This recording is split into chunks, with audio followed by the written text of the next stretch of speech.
ਅਸੀਂ ਪਹਿਲੇ 4 ਪਦੇ ਡਿਸਕਸ ਕੀਤੇ। ਜਿੱਥੋਂ ਇਹ ਟੌਪਿਕ ਸ਼ੁਰੂ ਹੋਇਆ ਉੱਥੇ ਏਕ ਓਂਕਾਰ ਸਤਿਗੁਰੂ ਪ੍ਰਸਾਦ ਲਿਖਿਆ ਹੋਇਆ, ਔਰ ਗਿਣਤੀ ਦਾ 4 ਔਰ 1 ਲਿਖਿਆ ਹੈ। 4 ਛੰਤ ਨੇ ਔਰ 1। ਹੁਣ ਦੂਜੇ ਛੰਤ ਦਾ ਡੈਸਟੀਨੇਸ਼ਨ ਸਾਡਾ ਸੂਰਜ ਕਿਰਨ ਮਿਲਿਆ ਹੈ। ਅਸੀਂ ਹੁਣ ਦੂਜੇ ਛੰਤ ਵਿੱਚ ਆਵਾਂਗੇ।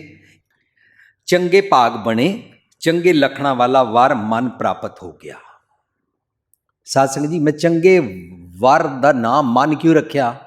ਕਿਉਂਕਿ ਗੁਰੂ ਪਾਤਸ਼ਾਹ ਕਹਿੰਦੇ ਨੇ, ਸਤਿਗੁਰ ਕੀ ਜਿਸਨੋ ਮਤ ਆਵੈ ਸੋ ਸਤਿਗੁਰ ਮਾਏ ਸਮਾਨਾ। ਬਾਣੀ ਅੰਦਰ ਬੜੀ ਜਗ੍ਹਾ ਆਏਗਾ ਆਪ, ਬਾਣੀ ਜਗ੍ਹਾ ਬਹੁਤ ਜਗ੍ਹਾ ਆਏਗਾ ਪ੍ਰਭ,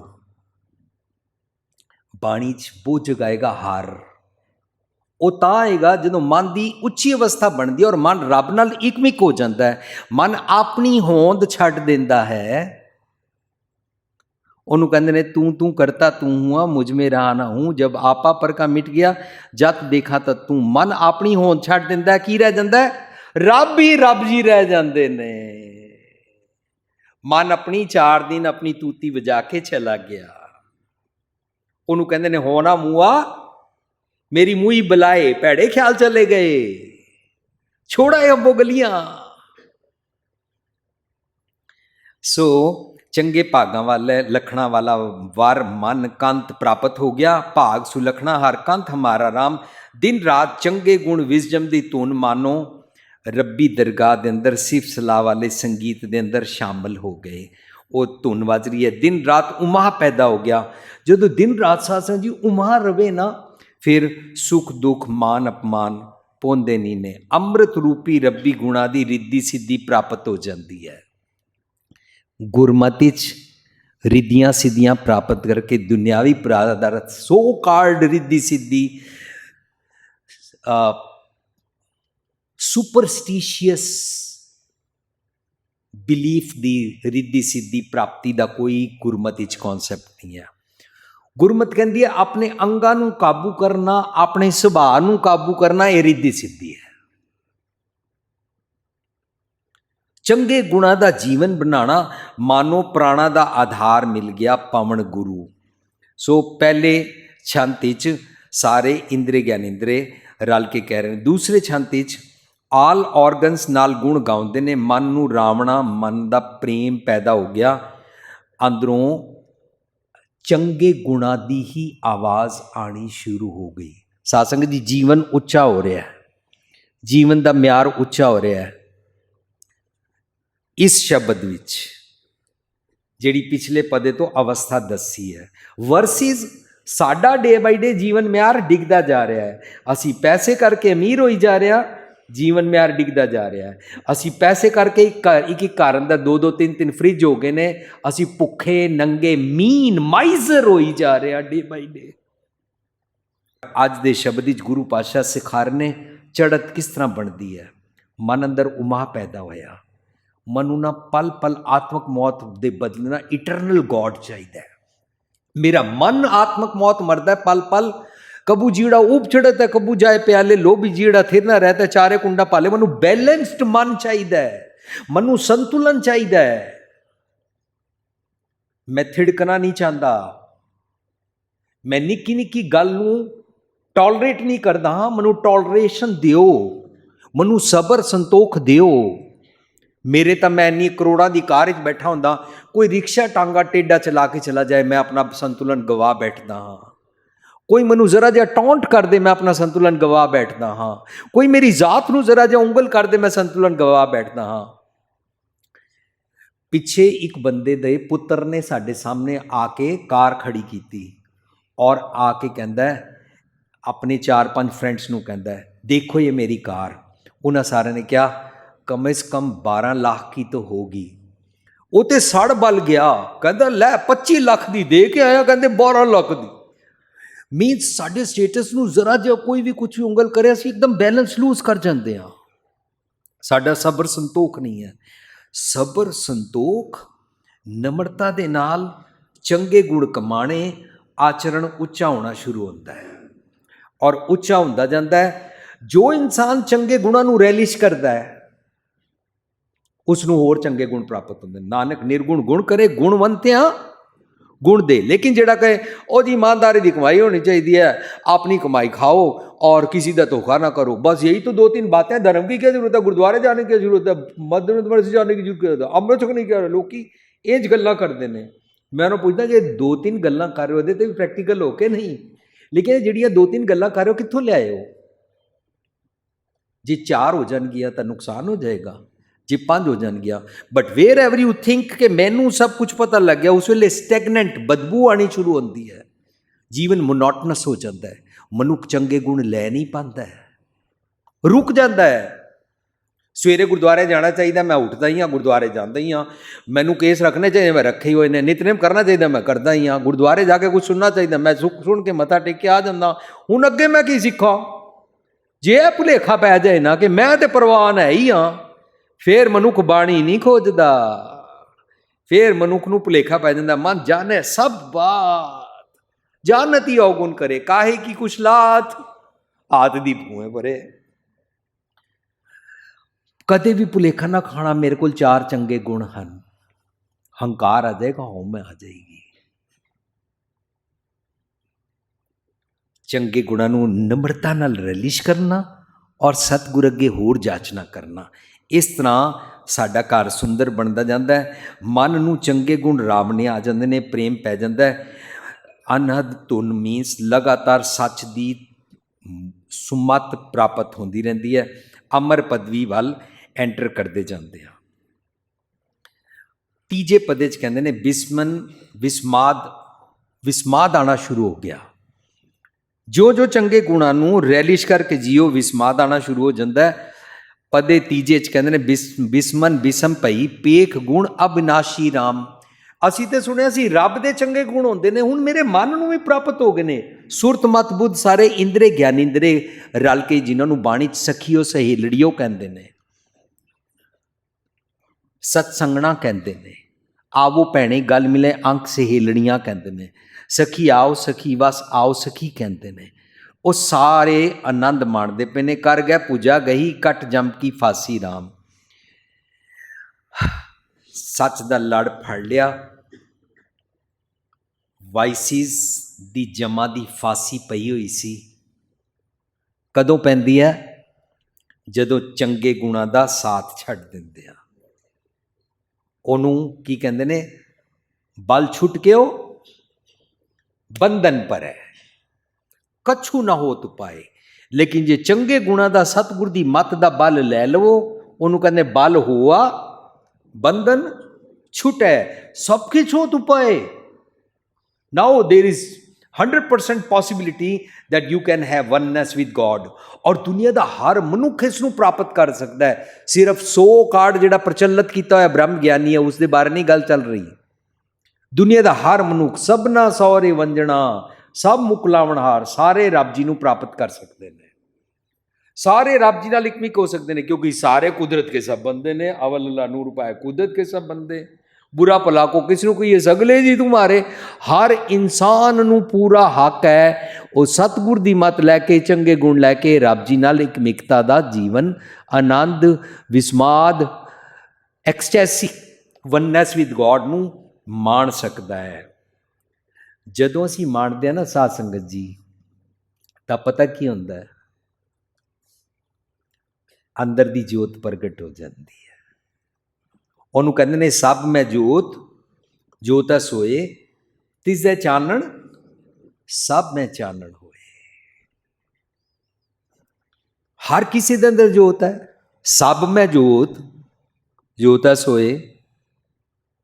कल असी कॉलेज में जिते गुरु ग्रंथ साहिब विद्या केंद्र विच कर रहे सी, तो उत्थे पुछ रहे सी, कुछ लोग साकत होंदे ने, भैड़े होंदे ने, उन्होंने साकत ना कहिए ना। जे कुछ लोग चंगे होंदे ने उन्होंने गुरमुख ना कहिए ना। कुछ लोग एक्सट्रा चंगे होंदे ने उन्होंने असीं ब्रह्म ज्ञानी ना कहिए। मैं बेनती की दिन रात लोगों को लेबल ही लाते रह जावांगे, कौन चंगा ते कौन मंदा है। इस नालों चंगा है फरीदा खालक खलक में खलक वसे रमाए, मंदा किस नूं आखिए जात इस बिन कोई ना है। ये सीखिए कि मैनू किसी नूं कुछ भी लेबल नहीं करना है। पुन्नी पापी आखण, आखण का मतलब लेबल ना है ना। इस चक्कर च ना पिया कर, किसी नूं कुछ कहने की लोड़ नहीं है। बुरा भला तिचे राखदा जिचे रा दूं माए, ड्यूअलिटी च फस जाएगा। लब लब के लोगों नूं कहेगा केड़ा चंगा है ते केड़ा मंदा है।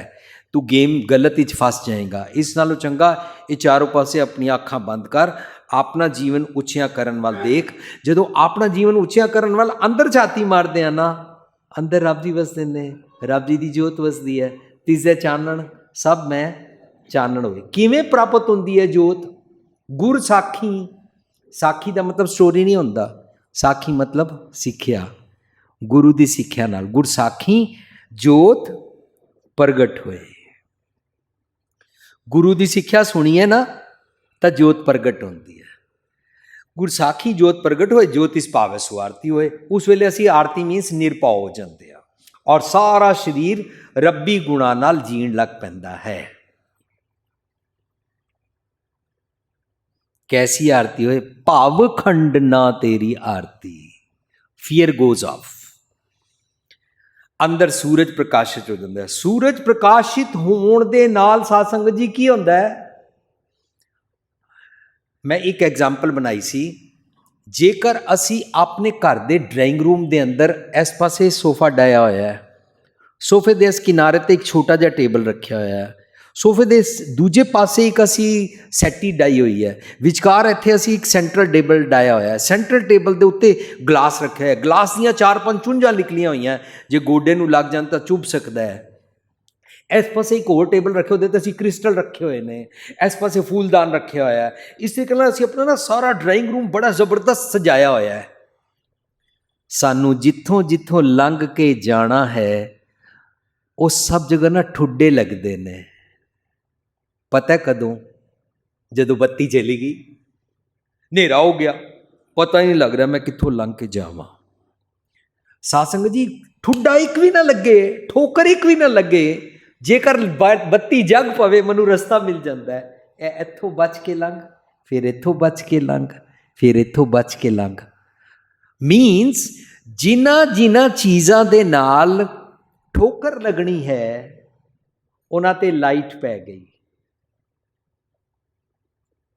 हुण ठोकर नहीं लगती। जदों अंदर जोत प्रगट होंदी है, जेड़े जेड़े औगुणां दी मैनू ठोकर लगती है उन्हां ते लाइट पै गई, विकार समझ आ गए, मनु समझ आ गई मेरा दुख का कारण की है। ये अर्थ नहीं ने कि फरीद जी कहते हैं मैं सोचा सिर्फ मैं दुखी हाँ, नहीं नहीं सारी दुनिया दुखी है। घर के कोठे चढ़ के देखा लोगों के घर च अग लगी हुई है, ये अर्थ नहीं ने।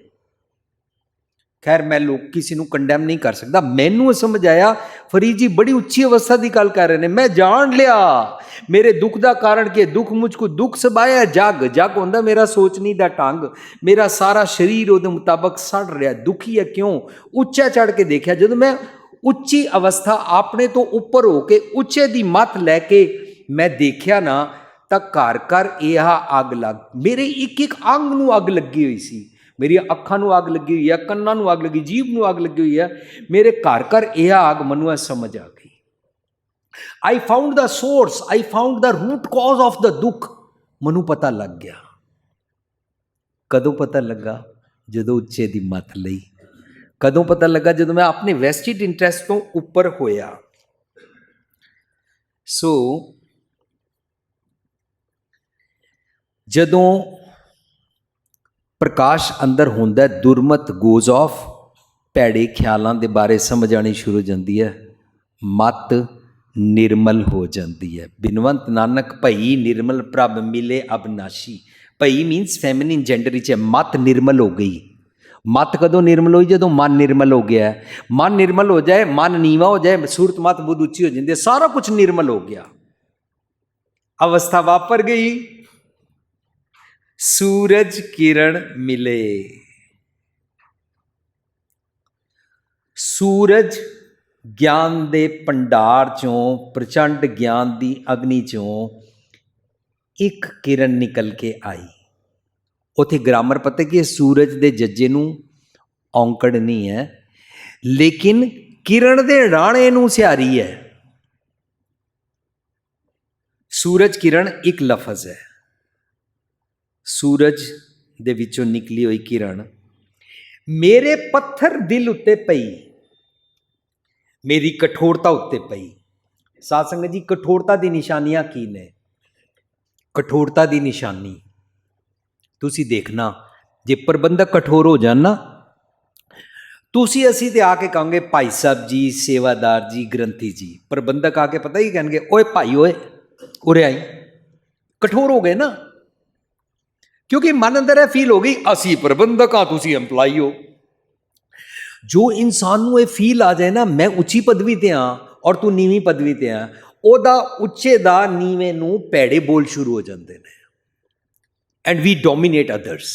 ਪਤੀ ਪਤਨੀ ਨੂੰ ਸਤਾਉਂਦਾ ਹੈ, ਜੇ ਪਤਨੀ ਦੇ ਹੱਥ ਉੱਚੇ ਹੋ ਜਾਣ, ਜੋਰੂ ਕਾ ਗੁਲਾਮ ਨਾਲੇ ਉਹ ਸੱਸ ਔਰ ਪਤੀ ਨੂੰ ਔਰ ਬੱਚਿਆਂ ਨੂੰ ਦਬਾ ਕੇ ਰੱਖਦੀ ਹੈ। ਆਫਿਸ ਅੰਦਰ ਬੌਸ, ਅਸੀਂ ਆਪਣੇ ਚਪੜਾਸੀ ਔਰ ਨੌਕਰ ਚੌਕੀਦਾਰ ਨੂੰ ਅਸੀਂ ਇਸ ਤਰ੍ਹਾਂ ਹੀ ਮਿਸਬਿਹੇਵ ਕਰਦੇ ਹਾਂ। ਉਹ ਚੌਕੀਦਾਰ ਗੇਟ ਕਿਉਂ ਨਹੀਂ ਖੋਲ੍ਹਾ ਹੈ, ਅਸੀਂ ਇੰਝ ਗੱਲ ਕਰਦੇ ਹਾਂ। ਉਹ ਰਿਕਸ਼ੇ ਵਾਲੇ ਚਲੇ यहाँ से पर आओ, ਅਸੀਂ ਇੰਝ ਗੱਲ ਕਰਦੇ ਹਾਂ। ਕਠੋਰ ਦਿਲ, ਪੱਥਰ ਦਿਲ। ਔਰ ਜੇ ਸਤਿਗੁਰ ਦੀ ਮੱਤ ਦੀ ਸੂਰਜ ਕਿਰਨ ਮਿਲੀ, ਜਲ ਕਾ ਜਲ ਹੁਆ ਰਾਮ। ਜਲ ਕਾ ਜਲ, ਜਲ ਦੇ ਲੱਲੇ ਨੂੰ ਔਂਕੜ ਨਹੀਂ ਹੈ। ਦੂਜੀ ਵਾਰੀ ਕਹਿੰਦੇ ਨੇ ਜਲ ਦੇ ਲੱਲੇ ਨੂੰ ਔਂਕੜ। ਮੇਰਾ ਜਲ ਇੱਕ ਇੱਕ ਬੂੰਦ ਇਕੱਠੀ ਕਰ ਕਰਕੇ ਮੇਰਾ ਜਿਹੜਾ ਪੱਥਰ ਬਣ ਗਿਆ, ਰੌਕ ਬਣ ਗਿਆ, ਬਰਫ਼ ਬਣ ਗਿਆ, ਆਈਸ ਬਣ ਗਿਆ, ਜਿਹੜਾ ਮੇਰਾ ਦਿਲ ਸੀ ਨਾ, ਪਿघल गया। और जिन्हों का पिघल जाता ना, वो पता ही कहते हैं, रिक्शे वाले भैया आप यहाँ से रिक्शा हटा सकते हो। एंड स्पिरिचुअलिटी स्टार्ट्स, द करामात स्टार्ट्स। ओदा मन पिघल जाता है। ये सरदार जी कितने प्यार से बात कर रहे हैं, इतनी महंगी कार में बैठे हैं, कितनी नम्रता से बात करते हैं। की होया, दूरी खत्म हो गई, स्टेटस खत्म हो गया, ऊंच नीच खत्म हो गई। नौकरानी साढ़े घरों में 31 दिन काम करती है, एक दिन ना आए असी तनख्वाह कट लेंगे हैं। बल्कि की करना चाहिए, जिस दिन वो एक दिन ना आए ना, उस दिन पूछे कल आप नहीं आ पाए, आपके घर में सब ठीक तो है, तेरा बच्चा बीमार तो नहीं है, अगर तुमको कोई दवाई चाहिए ले दें। असी पुट्ठे कठोर दिल, असं कहता है ले आए दिन छुट्टी कर लेती है, आए दिन भांडे तोड़ देती है, ना घर में मेहमान आया हुआ, तुमको रखा किस लिए हुआ है, तनख्वाह बढ़ाते टाइम तो बढ़ा जाते हो। रिक्शे वाले नाल, टांगे वाले नाल, कुली दे नाल, आलू वेचण वाले दे नाल, छाबा चुक के मेहनत करन वाले दे नाल असी भा करते रहते हैं, मिसबिहेव करते हैं। असी कठोर पत्थर दिल हाँ। साध संगत जी, ये सारी जितनी बाणी की चढ़त और डिस्कस मैं तुहाडे नाल कीता है, मैं बड़ा अंदरों इस गल वास्ते ना द्रविया होया, इस करके मैं सांझ कर रहा कि गुरु पातशाह ये अवस्था किस तरह बनाते हैं कि सूरज किरण मिले, जल का जल हुआ राम बनता किस तरह, ज्योति जोत रली संपूर्ण थी है राम। जदों मन की जोत, रब्बी जोत विजडम नाल अलाइंड हो जाती है ना, तो वाइसिस की, भैड़े ख्यालों की, मन की कठोरता, मन का कोरापन गोज ऑफ।